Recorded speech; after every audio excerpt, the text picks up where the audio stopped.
கர்த்தருக்கு ஸ்தோத்திரம். இந்த நாளுக்கான தேவ வார்த்தை சங்கீத புஸ்தகம் 115 அதிகாரம் 12வது வசனம்.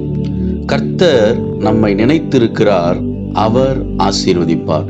இந்த நாளின் தேவ வார்த்தையின்படி ஆண்டவராகிய இயேசு உங்களை நினைத்தருளுவார், ஆசீர்வதிப்பார். அன்னாள் பிள்ளைக்காக ஆலயத்திலே சென்று தேவனிடத்திலே விண்ணப்பம் பண்ணுகிறாள். கர்த்தர் அவளை நினைத்தருளினார். அன்னாள் கர்ப்பவதியாகி ஒரு குமாரனை பெற்றாள் என்று வேதத்திலே வாசிக்கிறோம். அன்பானவர்களே, இந்த ஆண்டிலே நீங்கள் செய்த ஜெபங்கள், விண்ணப்பங்கள், வேண்டுதல்கள் எல்லாம் ஆண்டவர் நினைத்து உங்களை ஆசீர்வதிப்பார்.